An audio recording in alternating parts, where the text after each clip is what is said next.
सुशासन केवल प्रशासनिक व्यवस्था नहीं बल्कि विचार और चरित्र का विषय है और यही संदेश इंदौर में सुशासन दिवस के अवसर पर आयोजित सुशासन सम्मेलन में पूरे प्रभाव के साथ सामने आया।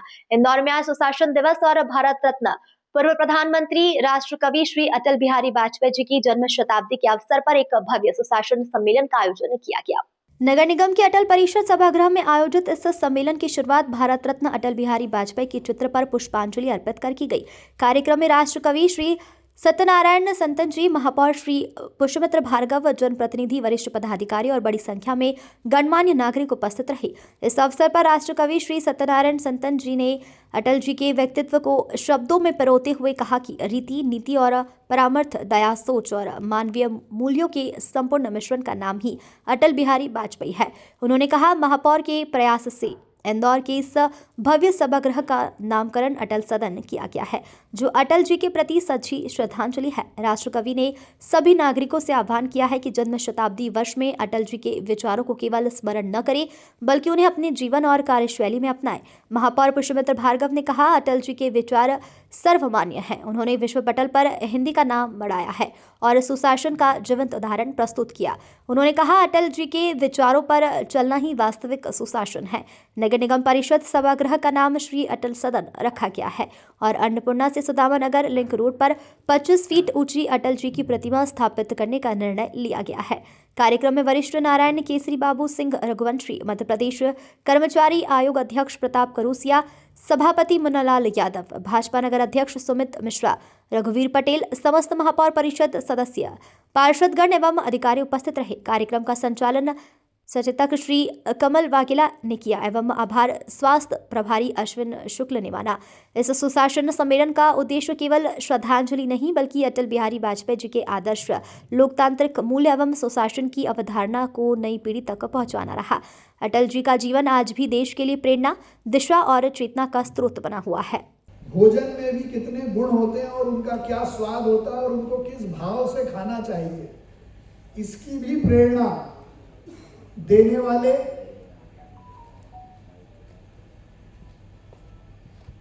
और परिवार को साथ रखकर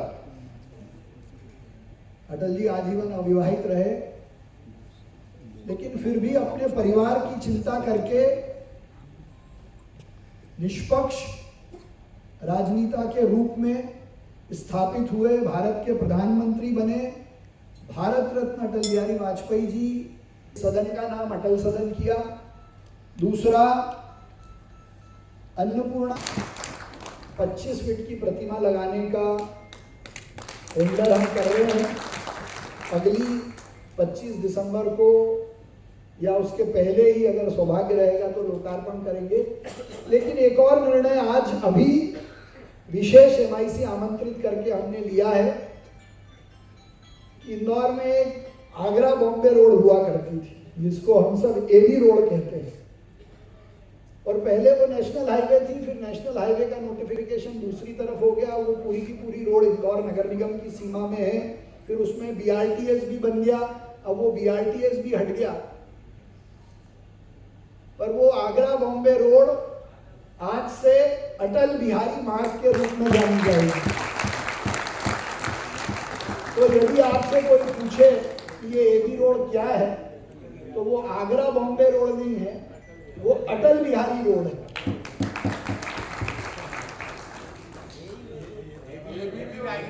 तो पहले से ही थी सत्तर जी का ऐसा कहना, पर आधिकारिक रूप से वो अटल बिहारी रोड होगी। मैं इस सुशासन सम्मेलन में आप सबका स्वागत, वंदन, अभिनंदन करता हूं। और अटल जी की 2 पंक्तियां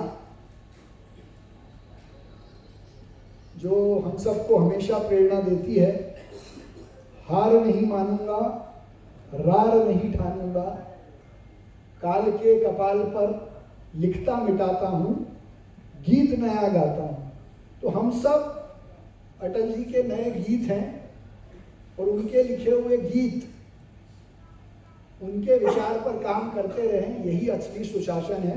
धन्यवाद, जय हिंद। लेकिन भारतीय जनता पार्टी को बने हुए 10 दिन भी नहीं हुए थे और उस उपचुनाव में मेरे और कांग्रेस के बीच का जो मुकाबला था उसमें कार्यकर्ताओं के बल विक्रम और पराक्रम से पहली बार भारतीय जनता पार्टी के संगठन को यहाँ पर दिया गया। पहली बार यहाँ पर भारतीय जनता पार्टी का झंडा बोया गया और उस झंडे में को बोने के लिए उत्साह में बाबू दादा तो महामंत्री थे, श्री वल्लभ जी जो थे अध्यक्ष थे हमारे, लालचंद जी घरों घर घूमते थे, उत्सव चंद जी का तो कुछ कहना ही नहीं, धारकर जी बैठ करके धर्म जी बैठ करके निर्देशन दिया करते थे, सारे कार्यकर्ताओं निर्देशनों का पालन किया करते थे। ये जो विशाल परंपरा हमारे बीच में बह करके आ रही है, ये सारी की सारी विराट परंपरा के पीछे वो 56-58 लोग हैं कुल मिला करके जो भारतीय जनसंघ के नाम पर जुड़ा करते थे। और कहने के लिए एकमात्र एक नंबर क्षेत्र था जहां पर जनसंघ की स्थापना हुई, रामनारायण शास्त्री जी महाराज के घर पर, उनके कार्यालय पर। इस पार्टी का ये विराट स्वरूप है, हमने आपको समाहित किया जनता दल में राष्ट्र की चेतना के लिए, समाज के सुधार के लिए, राजनीति में आए हुए विकार को शुद्धता प्रदान करने के लिए तब अटल बिहारी वाजपेयी के नेतृत्व में वो सुविचारिता प्रारंभ हुई। ऐसे ही सुविचारी नहीं कहा जाता, पर अटल बिहारी वाजपेयी का व्यक्तित्व जो है कहीं पर पराक्रमी है, कहीं पर दयालुता है, कहीं करुणावतार है। उनके स्वरूपों की विवेचना करोगे तो उनका कवि हृदय जब खड़ा होकर के कहता है तो डरो मत, मुश्किलें आसान बना सकता हूँ, ये भावना उनके अंतर्मन में होती है। वो किसी भी मुश्किल के सामने काल के कपाल भाई पर लगता मिटाता हुए गीत गाता हूँ। एक नए गीत की सर्जना को लेकर के, नए राष्ट्र की सर्जना को लेकर, नवजीवन की सर्जना को लेकर के चलने वाला कोई विराट व्यक्तित्व, नदियों को जोड़ने की कल्पना करने वाला कोई विराट व्यक्तित्व, सड़कों को ग्राम से जोड़ने की कल्पना करने वाला कोई विराट व्यक्तित्व, तो उस व्यक्तित्व का नाम देश को जोड़ने वाला व्यक्तित्व, उस व्यक्तित्व का नाम है अटल बिहारी वाजपेयी। राष्ट्रीय चेतना को उठाने के लिए, नौजवानों के अंतर्मन में राष्ट्र भक्ति का जो दीपक प्रज्वलित करने के लिए, उनके विशाल भावनाओं उसके समीप जा करके जिन नौजवानों ने देखा है, उन्होंने अपनी भावनाओं का परित्याग करके निस्संदेह उन भावनाओं का अनुसरण किया है जिसका प्रतिपादन अटल जी के द्वारा किया गया। कोई ऐसे ही थोड़ी पूछ जाता। और हम सभी के लोग इंदौर में गोपी नीमा नहीं दिख रहे, उनका एक अटल जी आए हुए थे ना, वो 7 लाख रुपए की 11 लाख की हमने व्यवस्था करने की थी। पार्टी ने घोषणा करी कि 11 लाख रुपए अटल जी को समर्पित करेंगे, और हमको तो कोई पूछता भी नहीं था उस समय। सब झूठे, बाबू दादा, धर्म साहब, धारकर साहब, श्री वल्लभ जी, 11 लाख पूरे ही नहीं हो पाए। अटल बिहारी वाजपेयी जी को 11 लाख रुपए की थैली भेंट करना ये संकल्प था, लेकिन संकल्प पूरा नहीं हो पाया क्योंकि हमको कोई पूछता ही नहीं था। चारों तरफ इंदिरा इंदिरा इंदिरा इंदिरा, अंधारा अंधारा, और वो बाहर वालों को कौन पूछता। लेकिन हम थे, हमारा संकल्प था 11 लाख रुपए की थैली देंगे। जनता से सहयोग मांग मांग करके जब हम आगे बढ़े तो 7 लाख से आगे नहीं बढ़ पाए। 11 लाख की घोषणा करने के बाद अब आज की स्थिति में 11 लाख का लग रहा है। पार्षद तो बहुत ऊंची चीज है, पंचायत में ही खेल हो जाता।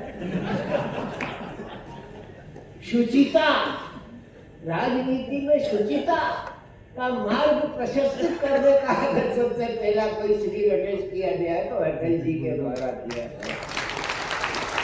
वो कहीं से नहीं थे, अपने आप को इतने सरल, अपने शिविर लगते थे, 3-3 दिन की गोष्ठियां होती थी, संगोष्ठी होती थी, विचार होता था, उसमें अटल जी पधारते थे कार्यकर्ताओं के बीच में, जहाँ पर सारे के सारे कोई उनके लिए अलग कक्ष नहीं होता था कि अलग कक्ष में रहेंगे, अलग कक्ष में टेबल पे बैठ के खाएंगे, ऐसा कुछ नहीं। वो कार्यकर्ताओं में टाट पट्टी पर बैठ करके कार्यकर्ताओं के साथ भोजन करते थे और भोजन करने के साथ साथ उनसे खूब वार्ता स्थापित करते थे। किसी प्रकार का कोई भेदभाव नहीं करते थे कि ये बड़े नेता है तो एक कक्ष में रहेंगे फिर आएंगे और जाएंगे। ये तो हमारी व्यवस्थाएं जब हम सरकारी हो गए जैसे अभी हैं तब जाकर के इन व्यवस्थाओं पर ध्यान देना पड़ा। अन्यथा वो गोजारकेट मार्केट के 1.5 कमरे का एक हाल था जिसमें हमारा कार्यालय चलता था। उस कार्यालय में पट्टी दरी पर बैठ करके पार्टी के को निर्देशित किया था कि पंडित दीनदयाल उपाध्याय का भाषण था राजवाड़े में, गोकुल दादा उन्हें लेकर के आए गोयल साहब के घर से भोजन करके। हुकुमचंद के पुतले के सामने उनका घर था गोयल साहब का, वहां से उतरे दीनदयाल जी तो बोले कितनी दूर है सभा स्थल? तो गोकुल दास भूतड़ा बोले कि यहाँ से 1.5-2 फरलांग की दूरी थी, वो अगले चौरस्ते पे होगा। तो बोले फिर ताला वाला करने की क्या जरूरत है, पैदल ही चले चलते हैं। भारतीय जनता पार्टी का राष्ट्रीय अध्यक्ष हुकुमचंद के पुतले से पैदल चलता हुआ राजवाड़ा की आम सभा में आया और